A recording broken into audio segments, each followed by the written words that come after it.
lo nyaka ngowamagqwetha. Xa nisithi amagqwetha ke ndithi wena lawyer, attorney, advocate, hayi kanishiyanga wena magistrate, wena judge, bonke nje abantu abakwi criminal justice system. Ayi bafethu lo nyaka uThixo vele wathi nje ngizathatha u2026 ndibeke nina, ndithi ndibeke nina ngapha, ndibeke namagqwetha shaqa. Lo nyaka hayi bafethu, even i-student zakhona, this is one year kumele into ba bafunde nyani into ba ithiwani lento nokwenza nobo bugqwetha. Nizamkhumbula ndithi uJudge President lo wayekhumsha ekhipha uGeorge uMageba isingesi ikhipha ngempumlo. Hayi nizamkhumbula kahle ene case uAndiswa wayemthola ngento yoba umharasile. Bafethu la case lena yasenza mamenemene ngoba wawuthi xa uyimamele namhlanje uqonda ba hey hayi kodwa lo judge lona naye wayenza lento akayenzile. Uthi xa umamele i-defense yena self ezithethelela, xa engazithetheleli even sekethethelelwa ligqwetha lakhe uadvocate Sikhakhane, uqonda ba hayi kodwa abingathi yona hayi bekumuntu nesiqanda mathe sakhe nje ngenzeka nje izinto nje zambanga kahle nje.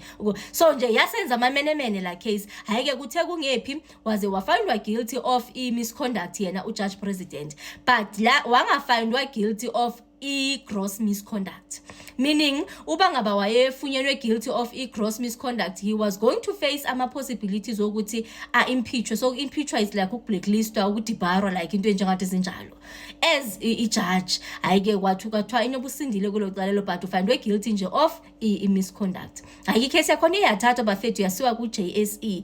I-JSE ikhiphile verdict yabo, in conclusion ibona bamfinda guilty of gross misconduct. So he does faces the possibilities oba maka impeachwe. So bayazitsho ke izathu zabayi babona ngathi i-tribunal yona kunezinto engazange iziqwalasele ngendlela kwakumele babe iziqwalasele ngayo ngaphezulu uJudge President lona in terms of isikhundla neoffice lebeke kuyo.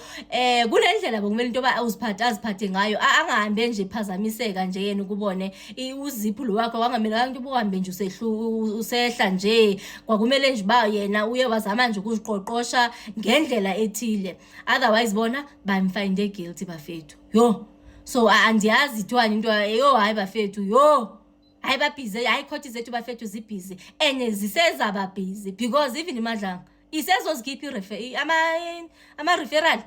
Hayi bafethu ama-referral asezophuma pha akudlalwa kumadlanga commission. So zininzi phezu kwezezabo icase vele bekade kudilwa nazo mos every day, every now and then kusoloko kunento eyenzakalayo. I mean bafethu yazi hayi futhi enye yona I think ngizawenzela nje I will have to cover it because lately andazi noba ndingene kwipage wrong xa ndiscrolla nje nento ezimasikizo umfazi namhlanje bamenze ntoni, kusasa umntana bamenze nto, like yo andisayithandi i-search into yami, i-search bar yami. Ayi bafethu andiyazi bindibonisani nje, ndibonisa nje into nje ezindibhorayo, ezinye futhi ezifaka nabantu bokufika wabetha umuntu wesimama, wadlwengula umuntu wesimama, wahamba nomuntu wesimama, wabheka kulamazwe angaphandle akazafuna ukumbuyisa.